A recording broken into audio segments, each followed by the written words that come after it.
Hindi kailangan magdugo ang wallet mo kapag nagdudugo ang cookie mo. Cookie!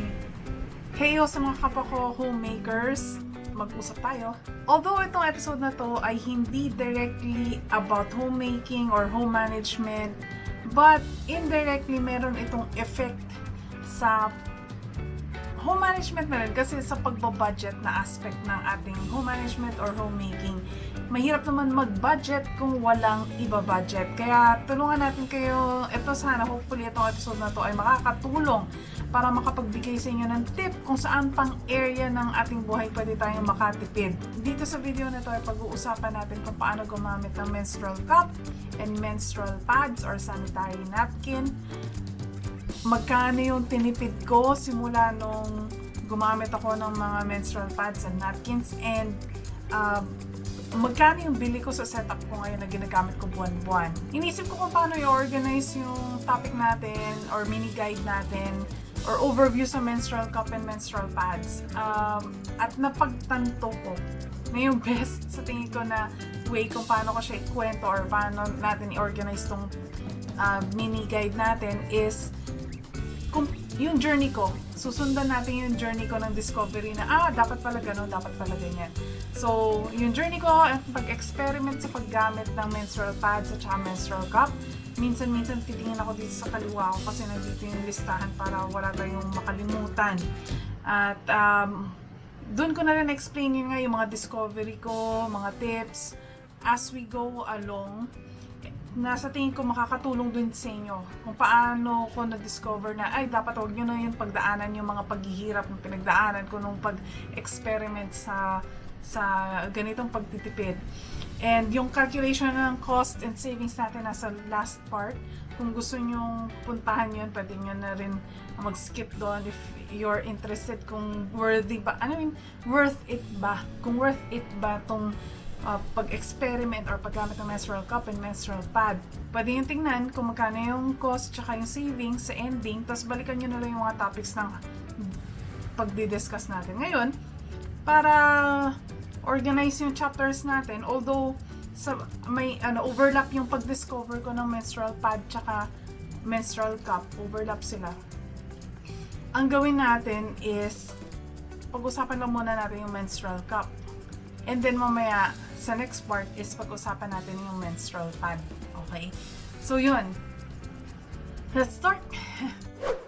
Research ko lang is yung cheapest na menstrual cup. And, ang cheapest was at that time, alala ko pa rin yun, naalala ko pa rin is 150 pesos. And, ang kasama dun sa 150 pesos ay meron siyang maliit na booklet, hindi, parang notes lang. Tapos itong cup na silicone na cup. And then, sa loob nun is merong menstrual cup. Ito na po yung menstrual cup. Menstrual cup na maliit. Pero alam ko, pinili ko is, ito na yung pinakamalaki. Ito na yung pinakamalaki. Menstrual cup, pero hindi ganyan yung original form yan na. Tapos meron din maliit na parang brush, yung brush sa straw na reusable. Parang ganun pero maliit na version nun. So yung brush hindi ko na ginamit na matagal na yun nawala. Binili ko to 4 years ago. 4 years ago, and yung original form yan, maglalagay na lang siguro ako ng picture somewhere dun sa video. Pero meron niyang mahaba pang stem. So parang titingnan mo, para siyang bell. Meron siyang habang hawakan. Ang silbi ng hawakan na yun, I guess, is para sa pag-pull out or sa pag-handle nito. Pero, okay, ito na. Discovery. Wala akong binago sa product. As is yung, kung paano ko siya natanggap noon, ginamit ko na siya agad. Parang, nagkaroon ata ako na mens na agad nun. Pero yon, so, I thought, makapag-research na ako. Enough na yung research ko. Pero hindi pa pala. Marami pala akong kulang na ni-research. Apparently. So, punta tayo sa loob ng CR. And, pinasok ko na siya. Ni-research ko kung paano ipapasok yung iba-ibang fold. So, napasok ko naman successfully.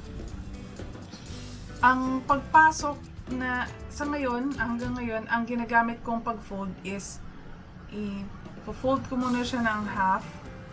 And then, silicone to, gawa to sa silicone, kaya very flexible. Fold ko muna siya ng half. And then, once na fold ko na siya in half, ganyan na siya. Mukha na siyang rose. May mga iba-ibang technique ng pagpasok. May mga tawag-tawag sila dyan eh. Pero, ito, mukha na siyang rosebud. So, kung kaya mo mas mapaliit yung dulo niya para mas madaling ipasok. Ngayon, tanong is, kapag pinasok ko ba madi-divergenize, may mga ganyang, alam ko hindi, pero may maraming mas malalalim pa, deep dive na mga video sa YouTube about the menstrual cup. Masakit ba? Hindi. Yung pag-insert, hindi. Kung gumagamit ka na ng tampon, sanay ka na sa pag-insert, I guess. So, pero sa mga first-timers, hindi siya, huwag kayong kakabahan, hindi siya maiiwan at ma-stuck at hindi niya mahuhugot. Ano yan, lalabas sa bibig niyo? Hindi ganoon. Hanggang dyan lang siya kasi may harang eh, may yung pelvic bone ata natin, nahaharangin siya talaga, hindi siya talaga papasok sa, mapupunta sa uterus mo, mapupunta sa womb. hindi siya ganon. So, parang anatomically or biologically improbable, I guess, is the right term na mangyari yon. So, do your research. This is not the deep dive into using menstrual pad. It's just an overview. Kasi ang goal natin, kwento ko lang sa inyo, ma-pick ko lang yung curiosity nyo kung ano ba yung menstrual cup at saka menstrual pads na yan. Para mag-research pa kayo ng mas marami. And tingnan nyo kung itong pag-experiment na to ay pwede nyong i-try at baka makatipid din tayo buwan-buwan. Anyway, so yun. Na-insert. Walang problema sa pag-insert. Anong in-insert ko pala noon? Wala pala akong men. Sorry. Naalala ko na ngayon. Ngayon, gusto ko na siyang tanggalin. Ito na yung matindi doon. May belt to, di ba? Nung tinanggap ko, may mahaba siyang hawakan. Akala ko yun yung purpose niya. I guess yun yung talagang purpose niya. May mahaba siyang parang bell na stem. Tinry kong hugutin ng ganun. Ako naman, ang ni-research ko lang yung pagpasok. Hindi ko akalain na ang pinakamahirap pala is yung pagtanggal. Iyak ako ng iyak kasi sobrang sakit. Ang sakit. Nung hinuhugot ko lang siyang ganun, straight up hinuhugot ko lang. Pag ganun pala daw. Straight up hinuhugot ko lang pababa. Ganyan. Masakit from the stem. Nag-create siya ng parang vacuum. Paano ba to? Pagpasok, kasi di ba finold mo siyang ganun.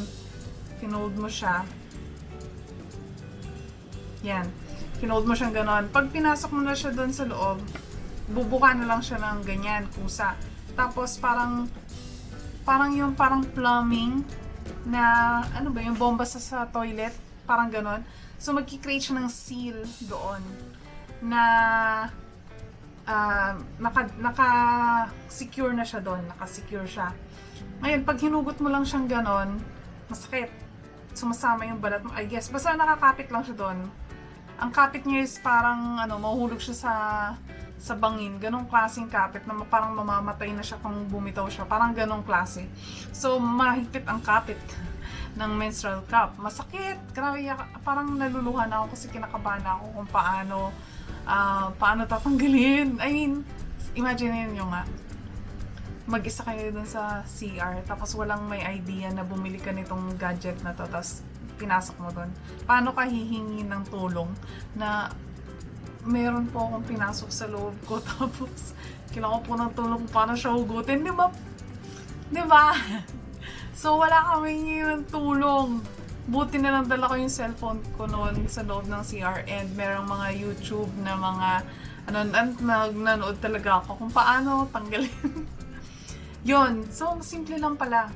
I-release mo yung parang vacuum seal niya by kung paano mo siya kinabit, i-fold mo lang to or igaganan mo, igaganyan mo lang, masisira na yung kanyang perfect circle. So, igaganon mo lang, tapos pwede mo tanggalin or slight, kahit na slight lang, ganon.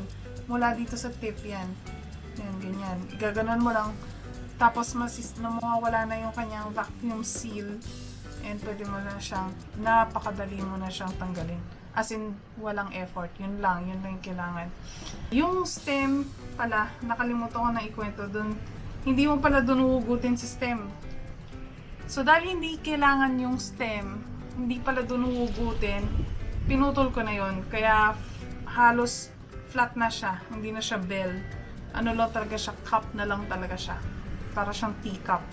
Pinutol ko yun. So, yun pala yung paano, na-discuss na natin kung paano siya insert, na-discuss din natin kung paano i-pull out, and in the process of all that, gusto ko lang sabihin din na using the menstrual cup is inevitably, malalagyan ka talaga ng sarili mong regla sa kamay. It's something na through the course of the experiment, you'll get used to it. As in, parang wala lang siya ngayon. It's one of your body's fluids. Parang gano'n na lang yung treatment. Kung dati is diling-dili ka or something, di ba? It's the same way, I guess, for some women, for mothers na nag-give birth, tapos dati diling-dili sa mga poops, ganyan. Pero pag poops ng anak, parang gano'n. So, I guess it's the same thing. So, yun. You'll get used to it, you'll be more intimate with your own bodily fluids, and I think it's a good thing. Personally, I think it's a good thing. I think na medyo dapat masanay na tayo sa ganyan kasi, di ba, sarili mo natin yun. So, gusto ko lang sabihin, as a warning at the start, na inevitably, madadampian ka talaga. And then, so in the middle of the cycle, kailangan mong linisin. Kasi pinull out mo, pagka pull out, may laman siya. Ito, may laman to na mens. Igaganon mo lang sa toilet. Itatapan mo lang doon sa bowl. Doon, over the bowl ako nagtatanggal sa toilet bowl. Upo ka doon, pwestuhan mo ng maganda, tanggalin mo. Tapos, doon na rin, ito-dump mo ng ganyan. So, wala na siya. Wala siyang laman. Using the bidet, ini-sprayan ko siya. Mawala yung dugo. And then, using the tissue, ipapat dry ko siya. Clean. Ganun lang yung klase ng linis, tapos insert ulit. So far, in the 4 years na ginamit ko to, wala naman akong bacterial infection or whatever. And, nagpa-pap smear ako lately lang And so, wala naman something bad na sinabi dun sa result ng pap smear ko. So, nothing that came out of using this like that. Kasi yung iba parang dinidiri, papasok ko dito, hindi man lang sabunan. Hindi muna. In the middle of cycle, ano bang dumampi dito? Mens mo. So ipapasok mo, mens mo pa rin yun. I guess, yung iniisip is, dahil nilabas mo to, nagkaroon ng bacteria from the hangin. Pero, don't worry, magaling yung unless siguro isadyain mo na meron kang ilagay dyan na bacteria or something. But yeah, do your own research, pero ganun ko ginagamit and so far wala pa namang nangyari sa akin. Do your own research kung okay ba yun sa inyo. So that's how I clean it in the middle of cycle. Pasok mo lang ulit. And kaya ba niya? Yung capacity ba nito is kaya niya ba? Gaano katagal pala bago mapuno? So sa heavy days ko is mga day 2 and day 3 yun yung mga heavy days ko. Sa heavy days ko, inaabot siya ng 2 hours bago kailangan ko ulit mag-dump or maglinis or mag-take out the trash. Ano mong sabihin? Mag-empty yun. Mag-empty ng menstrual cup. So, 2 hours, 2 to 3 hours bago kailangan ko na mag-empty. And, sa normal days, yung regular flow is mga 4 hours, 4 to 5 hours. Tapos, sa mga light days, 6 to 12 hours. Nakaranas na para ako naka 24 hours na ako. Na nakalimutan ko na meron pala akong suot. Sobrang hindi mo mararamdaman na meron ka palang menstruation unless na lang yung, alam mo, yung mga sudden na cramps, biglang, or may lumabas na biglang spurt na mainit na marami. Yung mga ganong klase, or napansin na nararamdaman natin yun na may buo-buo na lumabas yung parang ganon. doon mo lang maalala, may menstruation pa ako, period ko pa lang ngayon. Pero yon minsan nakakalimutan ko, so sobrang feeling clean ka talaga dito. So other than the 2 heavy days, maginhawa ang buhay. Mga every 4 to 5 hours ka na lang na nag-empty ng menstrual cup. Ngayon, anong gagawin? Anong ginagawa ko kapag napupuno ito? Tapos, hindi ko kaya. Wala ako sa lugar or maybe wala ako sa basta hindi ko kaya na mag-empty nito. Walang capacity na walang facility, kumbaga. So, ang kailangan mo lang pala sa akin na kapag try na pa rin ako mag-empty nito in public toilet na walang bidet using a bottle of mineral water, yun yung panlinis ko. Anyway, kung wala talaga, hindi ka nagsispeech ka for 5 hours sa harap ng mga audience, kung aling ganon, meron kang ganong event, habang nire-regla ka, nagte-training ka, kasi trainer ako before sa corporate, training ka 4 hours straight na hindi ka makapagpalit or hindi ka makapag-empty ng cup.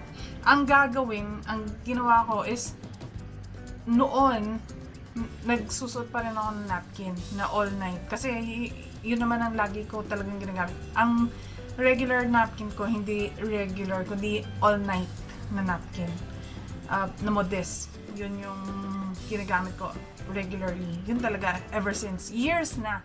Super tagal na, dekada na. So yun, nagnanapkin ako. Kaya sabi ko magastos pa rin. Kaya ako nag-menstrual pads na reusable. So yun yung kwento doon. So pag alam mong lalabas ka and alam mong mapupuno to tapos hindi ka makakapag-empty, magsuot ka ng second layer of protection para sa Rima's menstrual pad. Balik ka doon sa normal mo. It's normal life. And then yun lang itapon mo tsaka gamitin or yun lang yung palit-palitan mo kapag hindi mo ka talaga kaya. So otherwise sa public ka na meron kang bottle of water or may bidet dun sa toilet na kung saan ka, pwede kang empty. So fast forward na tayo sa end ng cycle. Sabihin, tapos na, wala ka na menstruation. Paano ko naman to nililinis? Ang paglinis ko is using water and soap. And yung soap na ginagamit ko is yung sarili kong gawa kasi gumagawa din ako ng soap. Pure coconut oil na soap. It's a highly cleansing soap. As in, hindi siya mild. I'm saying that kasi merong ibang mga nagbibigay ng tip na dapat ang gamitin daw dito is gentle soap na mas maganda kung wala daw fragrance. Ayoko namang bumili ng sariling soap para lang dito. Hindi nga ako gumagamit ng gentle soap sa mukha ko. I mean, meron akong ibang formulation din ng soap, pero ayoko na ma-hassle pa yung sarili ko kasi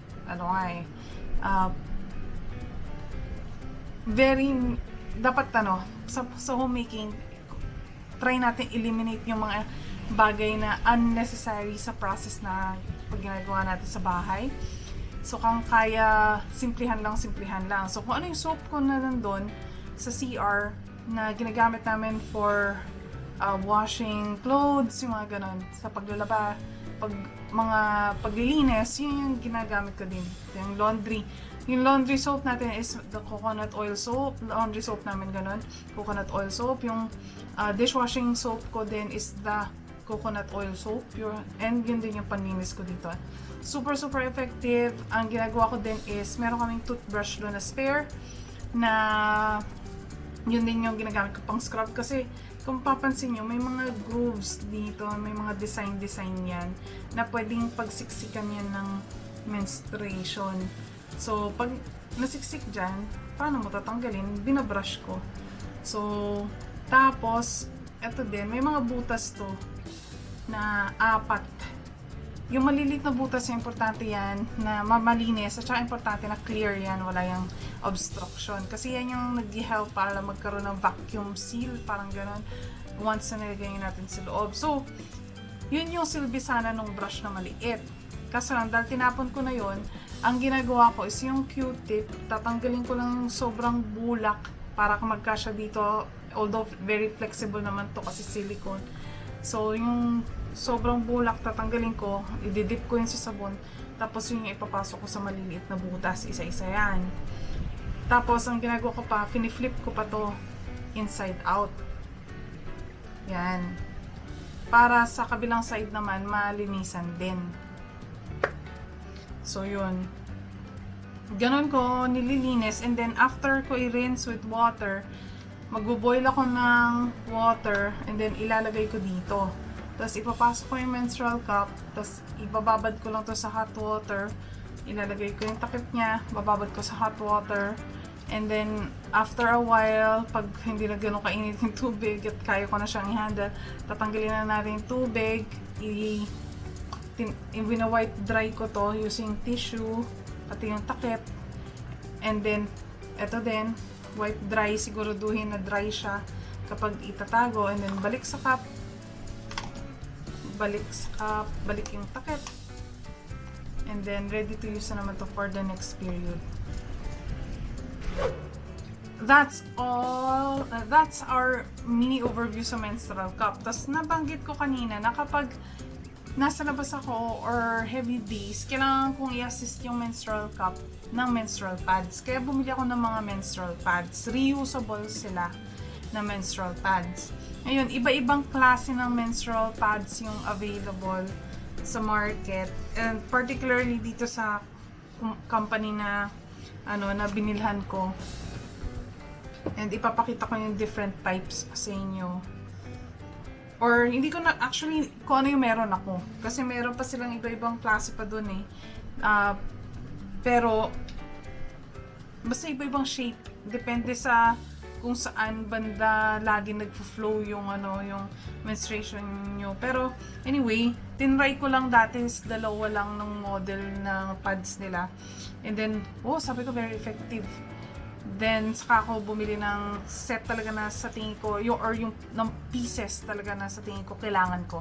Yung enough number of pieces para may time akong labhan siya and mag-dry siya, tapos pwede ko ulit gamitin pag nag-dry. Meron akong kapalit habang hinihintay din siyang mag-dry. So anyway, ito yung mga different kinds of menstrual pads na meron sila. First is, una-una pala, meron silang libreng panty liner na binigay sa akin. Although hindi ko naman to binili. Gusto ko lang pala sabihin na you can research kung anong company yung pagbibilhan. Yung menstrual cup ko is just generic company. And generic cup siya, hindi siya branded. Sobrang mura, 150 nga lang eh. Yung menstrual pads, ito yung may mga presyo na to. Kasi para sa akin, kailangan maganda yung pagkakagawa, yung material, dahil yan na yung last line of defense ko. So, kapag lumusot pa dyan, paano na, diba? So, kailangan maaasahan, mapagkakatiwalaan. So, made in the Philippines to by Amigas de Gaia. So, yan, parang Friends of the Earth yata yung ibig sabihin yan.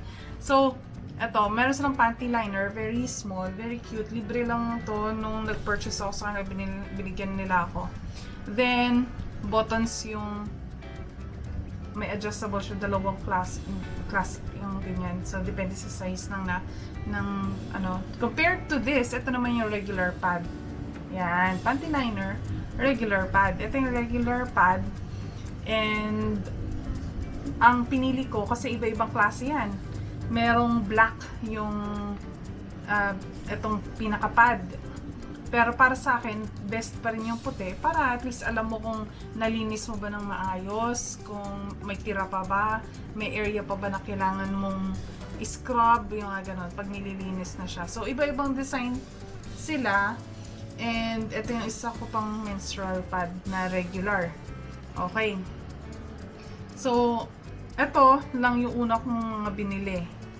Ito yun naman, gamit na yan, pero malinis pa rin. Yung coconut oil pa rin yan na soap na ginagamit ko. Puting-puti pa rin. Okay, menstrual pad, regular. So, compare naman natin. So, ito yung regular pad. Compare naman natin yung ito yung overnight. Ay. Akala mo yung, light gray kasi to eh. Dalawa yung kulay ng overnight pads ko. Ito na lang, mas kitang-kita. So, yan. Charcoal gray, parang ganun. So, yan. Regular pad, overnight pad. So, mas malaki yung, parang yung pinaka-back part niya, yun yung mas malaki. So, para sa lalo sa likod. Ito for heavy days, ginagamit ko. Dalawang overnight pads. Light gray, tsaka itong charcoal gray. And then, hindi pa yan. Hindi pa yan yung pinaka-matindi. Recently, kasi may mga days talaga na sobrang heavy na hindi kinakaya ng overnight pads. Hindi, so talagang ako eh, kaya nga nung simula pa lang noon pa, noong unang panahon pa, decades ago, ang ginagamit ko na talaga is overnight pads na pang sa modest. Ito overnight pad. Ito yung postpartum. Ito yung postpartum pad na binili ko parang months ago. Nakalimutan ko na kung kailan specifically. Sobrang laki niya. And puti pa rin. Puro puti pa rin yung harap niyan. Mga gamit na yan pero malinis pa rin. And pag ginagamit ko yan, talagang duwan talaga yan Pero malinis pa rin. Kayang-kaya siyang linisin. Yan yung mga arsenal ko. Pag sa gabi, ng heavy days ko, ito talaga yung ginagamit ko. Isa lang binili ko, kasi usually day 2 yung sobra talagang kailangan talaga ng security. Yung dalawa din yung clasp niyan para ma-adjust mo. So, ito talaga yung ginagamit ko. Yan. Pag sa second night. Second night ko lang siya ginagamit kasi yun lang talaga yung matinding. And, ang maganda naman dito, mabilis naman sila mag-dry, basta may araw lang. Pwede mo naman siguro ilagay sa dryer, hindi ko pa hand wash ako eh. Hand wash lang to. So, eto, day 2 ko to ginagamit. Eto, kapag natutulog ako day 2. Pag natutulog lang, hindi ko to ginagamit yan pag lumalabas. Eto, pag lumalabas ako na day, etong overnight pads, pag lumalabas ako ng day 2 or day 3, and at the same time, pag gabi ng day 3. Kasi kaya na niya. Paggabi ng day 3, tsaka day 4, para extra security lang. Kapag hindi na tinagusan yung overnight pads ko ng day 4, sabihin, pwede na akong wag mag menstrual pad sa gabi. Ito, sinusuot ko lang talaga siya is kapag lalabas ako on a regular day. So, kunwari, kahit na heavy days, kahit na day 2, pwede akong lumabas na gamit ko lang tong regular pad as an assist sa menstrual cup. And then, pwede mo naman tong palitan din. Magdala ka ng isa pang extra. Kasi, niligpit mo lang yan, ipo-fold mo, tapos, meron yan na meron ka rin mabibili, hiwalay mo tong bibilin, itong lalagyanan. Etong mga lalagyanan na to, dyan mo ilalagay yung nagamit mo na. Pero as of this time, dito ko nilalagay sila bago ko sila gamitin. Kapag hindi ko sila ginagamit, naka-fold sila na maayos. So yun, pwede mo ilagay dito, nabibili din to, para once na fold mo na yan ng ganyan, hindi na yan tatagos. Ito din, may protection yan. So hindi na yan tatagos sa gamit mo. Tapos, pwede mo nang palitan. So, yan. Yung iba-ibang klase ng sa tingin ko dito kung ano pang meron pa ba akong nakalimutan. Okay, so yan yung iba't ibang klase ng menstrual pads na binili ko, na ginagamit ko. Okay? Paano ko naman siya linisin? In the middle of the cycle and at the end of the cycle. Pare-pareho lang yan. So, in the middle of the cycle, or at the end of the cycle. Basta, pag nagamit mo na siya, as much as possible, if you can wash it agad-agad, pag hinubad mo, mas maganda. Para hindi naman mag-stain. Ako, ganun eh. Winawash ko na siya kagad.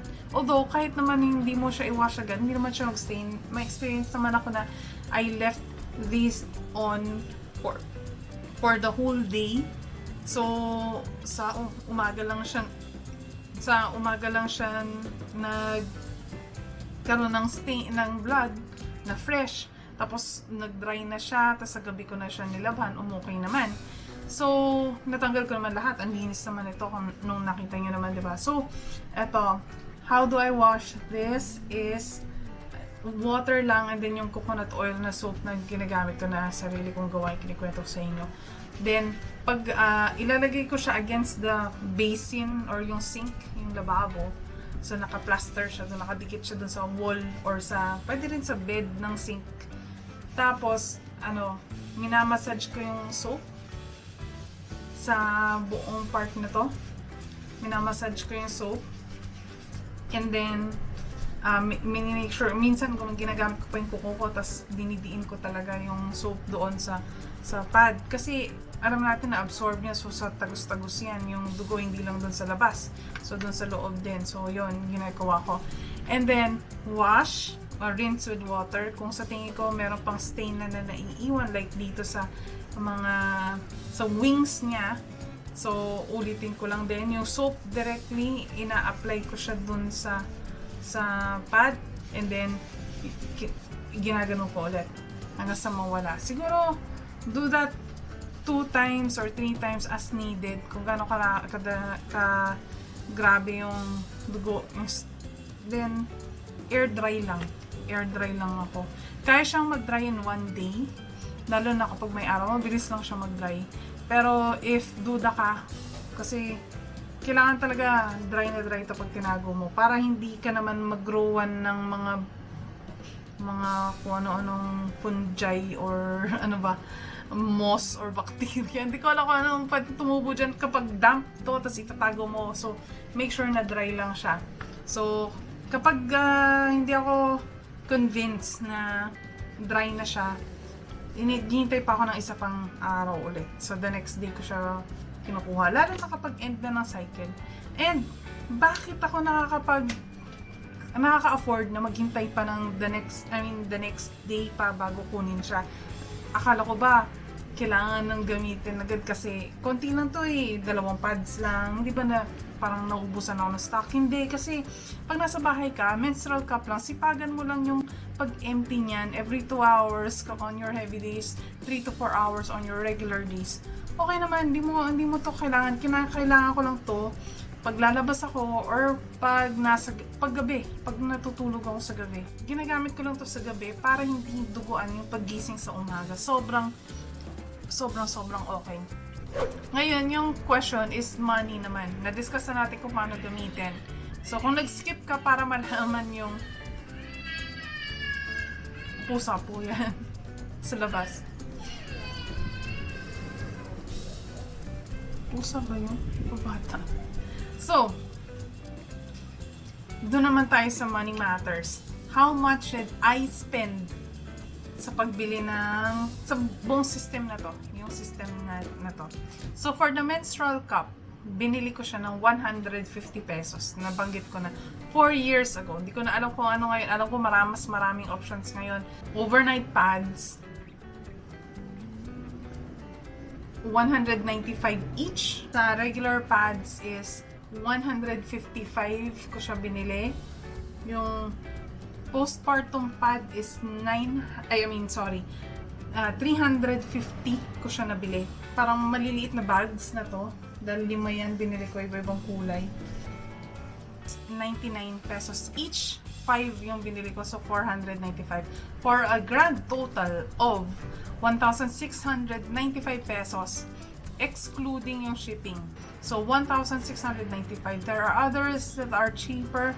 There might be others that are more expensive than my total. And anyway, yung total na to is based on sa price ng pagbili ko. Hindi dun sa prices ng ngayon. Pero nakita ko kasi mas marami pang yatang mas mura na ngayon. So, sa tingin ko, baka mas less pa yung mabili nyo. And savings, eto na, savings. Yung ginagamit ko na menstrual pad is Modest Ultra Thin All Night. Yun ang ginagamit ko pag nagsa-cycle ako, the whole cycle. Hindi ko lang siya ginagamit sa gabi, hindi ko lang siya ginagamit pag natutulog ako. Ginagamit ko siya the whole day. Yan ang same na type of napkin na ginagamit ko. So, nabibili siya ng 142 and 75 pesos and 75 cents or centavos for 10 pieces. Okay. Ngayon, magkaroon tayo ng a set of assumptions para makompute natin yung cost. So, ang assumption natin is 2 days ang heavy days. And dun sa heavy days, gumagamit ako ng 4 na pads. And then, meron akong regular days na 3. So, dun sa 3 regular days ko, or regular to light, 3 pads in a day. Meron tayong isang day na super light lang. As in, sobrang patak-patak lang. So, isa lang yung nagagamit ko nun. Okay na yun. Magtatagal na yun ng the whole day. Sake of computation lang. Yun na lang yung mga assumptions natin. 18 pads each cycle yung ginagamit ko. Pero for ease of computation, i-round up na lang natin sa 15. So, ibig sabihin, 18 times 15, 270 pesos per month yung ginagastos sa napkin. And then, in a year, it's 3,240. 4 years na akong gumagamit. 4 years na akong gumagamit. Magkano tinipid ko sa 4 years? So, nakatipid ako ng 12,000 pesos, 12,960 pesos. More or less sa paggamit ko ng menstrual cup and menstrual pad combination. Yun ang natipid ko. Wow! Pag titingnan mo, 270 a month, parang, maliit na bagay, di ba? Mare-recommend ko ba siya na itry nyo? Yes, definitely. Dahil dun sa cost savings. And ito talaga yung so ito yung pros and cons na naisip ko. Yung number 1 pro is, syempre yung pagtitipid na aspeto. And then number 2 is yung less yung contribution natin sa kalat sa environment. And then number 3 is talaga yung feeling ng freshness paggising mo sa umaga na walang, kasi pag nakaganito ka, imaginein mo na puno to ng regla tapos nakadikit yan sa balat mo, may feeling ng hindi hygienic o parang icky na feeling. Kaya kabalin to na yung mga commercial na may menstrual pads na yung mga commercial nila na may menstruation tapos tumatalon-talon sa na naka-skirt tapos nagtatalon-talon na parang nagsisplit pa or whatever kung ano na yung mga ginagawa. It's not comfortable. It's it just feels different. And sometimes it does not feel fresh kapag meron kang gano'n, kapag meron kang kinikim-kim na napkin. So, yun talaga yung isa sa talagang unexpected ko na walang, ewan ko kung merong nagkakwento niyan sa YouTube, pero yun yung hindi ko narinig sa mga videos or hindi ko napakinggan sa mga videos, hindi ko napanood sa mga videos na nagdi-discuss ng menstrual pad or menstrual cup, na yung isang advantage niya is lalo na kapag hindi heavy day, yung regular days mo lang, paggising mo, nakakalimutan mo na may menstruation ka pala. Kasi, wala, hindi icky, yucky ang feeling sa baba. So, very clean. And, ang feeling, very fresh ka talaga nag-wake up. Napakalaking bawas talaga yun sa stress ng pagkakaroon. And then, what else? Wala akong kailangan i-stock, konti lang. Ngayon, mga cons? Of course, you have to deal with your own bodily fluids. You have to parang i-reprogram mo kung medyo sensitive ka sa ganun. Kailangan mo i-reprogram yung sarili mo na it's okay. It's just your fluids. Tapos, and at the same time, I guess yung what if you don't have the time na i-wash to on the day na right there and then nakapag tinapon mo siya, or yung time ng pag-care din kasi every change ng process talagang meron kang trade-off convenience yung sa kailangan mo itapon, yung pwede mo na itapon, tanggalin mo, ginagamit mo, fold mo, balot mo sa tissue, tapon mo, yun na yun. Pero eto, hindi siya ganun ka-convenient in a way ng pag-maintain. Meron kang maintenance or cleaning talaga na kailangan mong gawin. So, yun yung hassle doon because you have to clean it.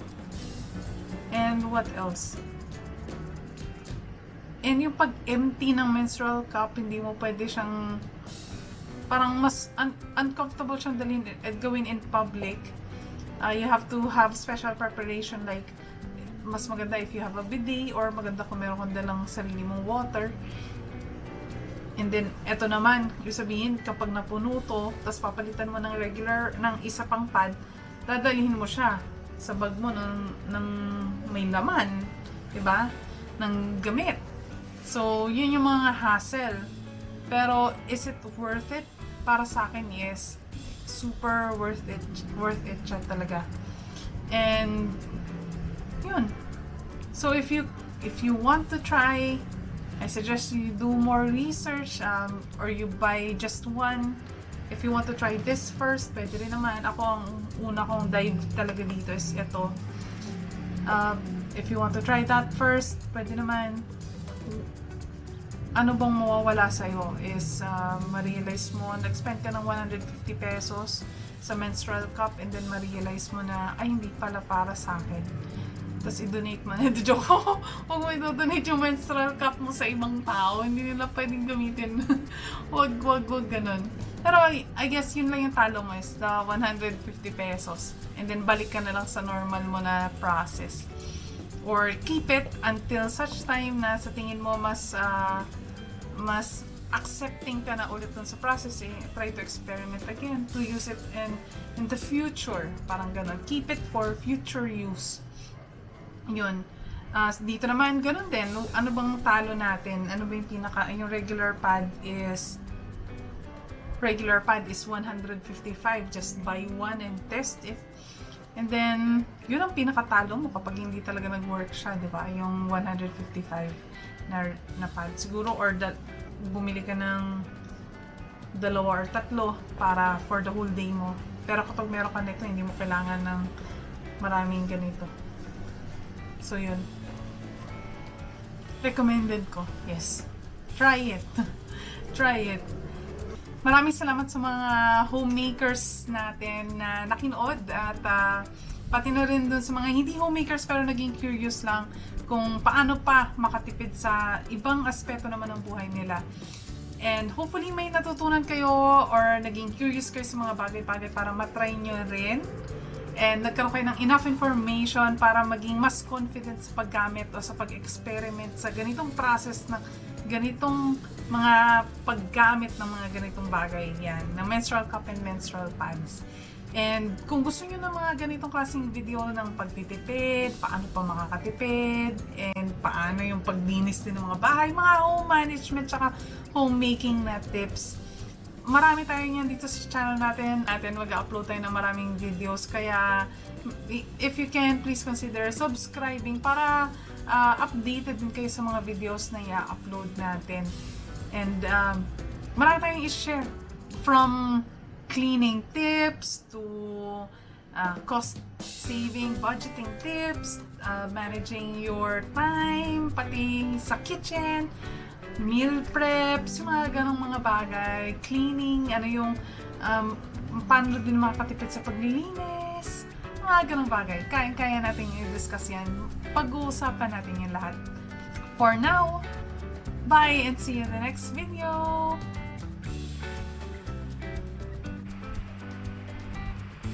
Dalawa na yung kagat kasi pangalawang take na namin.